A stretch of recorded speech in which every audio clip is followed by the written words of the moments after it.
اوعي تكوني لسه بترمي قشرة برتقال، ده كنز في بيتك هتعرفيه من خلال الفيديو. يلا بقى، لو اول مرة تشوفي قناتي حطيلي اللايك والاشتراك علشان يوصلك فيديوهاتي، وشير لكل حبايبك علشان يستفيدوا من الفكرة وانهم عمرهم ما يرموا قشرة برتقال تاني بعد ما هيشوفوا الفيديو ده. هقولك استخدامات كتيرة اوي لقشرة البرتقال، بجد كنز كنتيش تعرفيه. بعد الفيديو ده مش هتستخدمي غيره وهتحوشيه علشان تعملي بيه الافكار اللي هقولها لك من خلال الفيديو. يلا بقى، صلوا على النبي كده في الكومنتات علشان كلنا نكسب حسنات، وقوليلي بتتابعيني من اي بلد علشان اتشرف بيكم، وحطولي اللايك ودعموني علشان الفيديو يترفع بجد، لان انا تعبت في الفيديو ده جدا علشان اوريكم الاستخدامات بتاعته كتيرة جدا واكتر ما انا كمان صورت في الفيديو. هقولك استخداماته قبل ما ابتدي اجهزه معاكي. اول حاجة معايا، شايفين الحوض اللي هو السيراميك بتاع الحمام عامل ازاي؟ كله جير ومش نضيف خالص. بعد الوصفة دي بجد هتشوفيه الفرق بين قبل وبعد. هجيب الازازة اللي احنا هنعملها مع بعض، وهبتدي ان انا كده ارش على الحوض وعلى الحنفيات، وهتشوفيه بعد ما غسلته. بصي كمان انا لسه كمان ما عملتش فيه اي حاجة، يا دوبك كده رشيت على الحنفية. بصي شايفه الحنفية ولمعان الحنفية؟ بجد روعة. هنسميها الازازة السحرية. هاجي كده على الحوض والخلاط، انتوا شفتوا شكله دلوقتي بعد ما غسلته بقى، وده شكله. شايفين اللمعان؟ شايفين اللمعان اللي بقى في السيراميك؟ كان الحوض قبل مليان جير ومش نضيف خالص، بعد ما غسلته شايفين الخلاط والحوض نفسه عامل ازاي؟ اللمعة فيه روعة. بعد الازازة دي مش هتستغني عنها تاني، هتعمليها على طول وهتنضفي بيها حوض المطبخ وحوض الحمام وكمان ارضيات الحمام، هتخليها بتلمع معاكي. الحته اللي عندي تحت الصابونه دي اسمنت، الحوض بقى بجد بيلمع وحلوه جدا زي ما انت شفتي كده. الازازه السحريه دي لمعتهولي وخلتهولي كاني لسه مركباه دلوقتي حالا.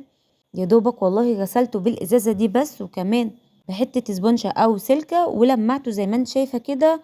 وكمان غسيل المواعين في روعة، كوبايات، معالق، شايفين الروعة بتاعته؟ ندخل بقى على غسيل الألمونيا، مش قادرة أقولك روعة فيه. بنفس الإزازة كده هتحطيه على الصينية بالشكل اللي انت شايفاها دي وماشية كده بالسلكة. مش قادرة أقولك النظافة اللي الإزازة دي بتعملها. هجيب الصينية كده وهبتدي ان انا امشي بالسلكة واحط عليها الكمية زي ما انت شايفة كده من الإزازة، وهبتدي اغسلها. بصي الفرق بين النص اللي انا بغسله ده والنص اللي انا لسه مغسلتوش، هتلاقيه نضف. بصي بالسلكة كده اهو، بمشي حاجات بسيطة على الحتت، مثلا لو في حتة ماسكة معايا بغسلها كده بالسلكة. وكمان انا رشيته وغسلت على طول، ما سبتوش خالص على الصينية. ممكن تغسلي بيه الحلل الألمونيا بتاعتك والستانلس برضو، حلو جدا فيها وبينضفها.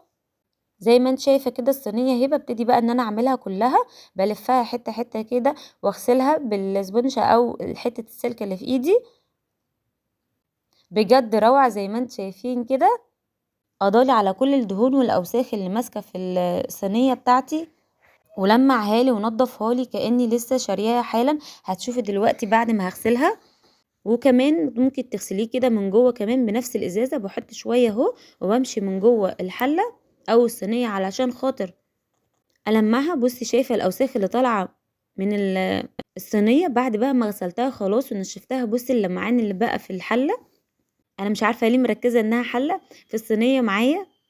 شايفين اللمعة اللي فيها؟ بجد روعة. ازازة بجد سحرية تقضيلك على كل الاوساخ والدهون.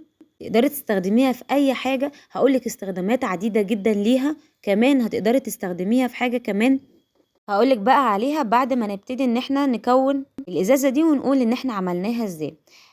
زي ما شفتي في اول الفيديو كده، قشر البرتقال او الاستفندي او مثلا قشر كمان ليمون، هتعينيه في الفريزر او في التلاجة. انا كنت عيناه في الفريزر في كيسة لغاية ما تكون معايا كمية بالشكل اللي انت شايفاه دي. هبتدي اجيب الحلة كده واحط فيها كمية، اي كمية عندك انت مستخدماها.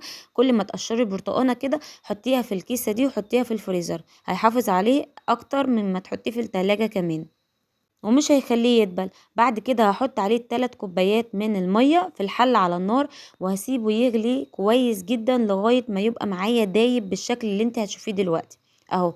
بعد ما سبته على النار وهو بيغلي، بجد بيخلي ريحة الشقة حلوة جدا، ريحتها كلها برتقان.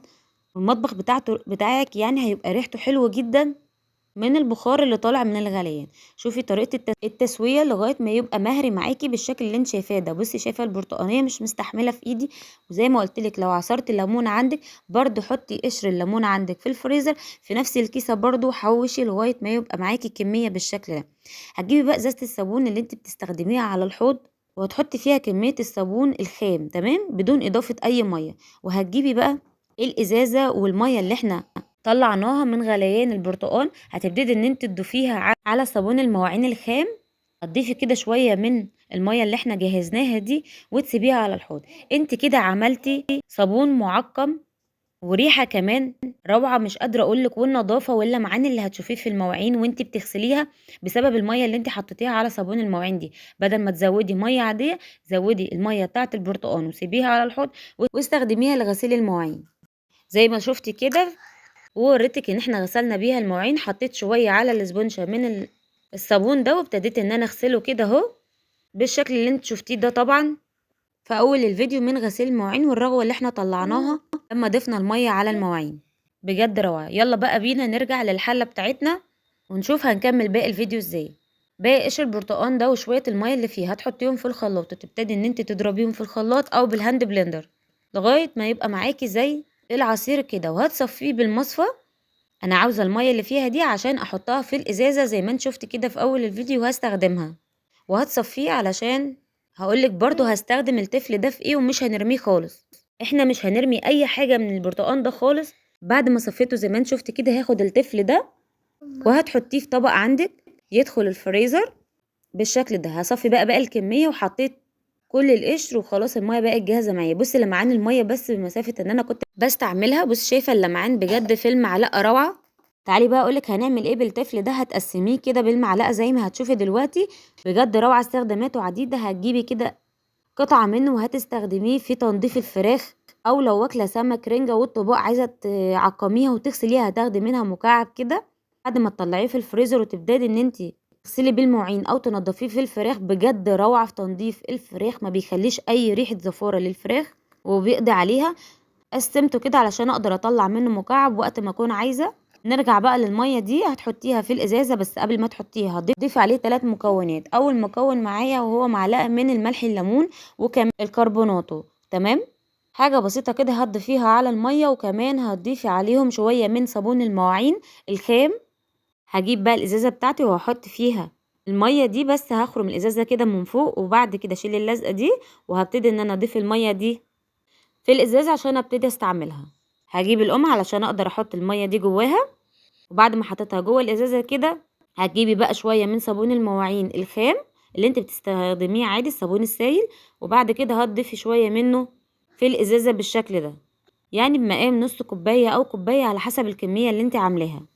هرجها بقى رجه محترمه كده علشان الملح الليمون والكربونات والصابون وكل المكونات اللي احنا حطيناها دي تختلط مع بعض. هزودها شويه من الميه، وبعد كده استخدمتها في الاستخدامات اللي انتوا شفتوها في اول الفيديو. بجد روعة، الازازتين احسن من بعض، وريتكم استخدامات عديدة ليهم. يا رب يكون الفيديو عجبكم واستفدتوا منه. يلا لو عندك شوية برتقان خزنيهم عندك وابتدي ان انت تعملي كل المكونات اللي احنا عملناها دي والطريقة واستخدميهم. بجد روعة، الازازتين احسن من بعض. ازازة استخدمها لغسيل المواعين والازازة التانية هنضف بيها اي حاجة عندك، وكمان بتنضف ستانلس البوتاجاز وعيون البوتاجاز. بجد روعة، استخدميها. كمان بيرطب الايد طبعا ومعقم، حاجات كتيرة جدا، فوائد متعددة في البرتقال. سوشيال لايك بقى وتدعموني، والسلام عليكم ورحمة الله.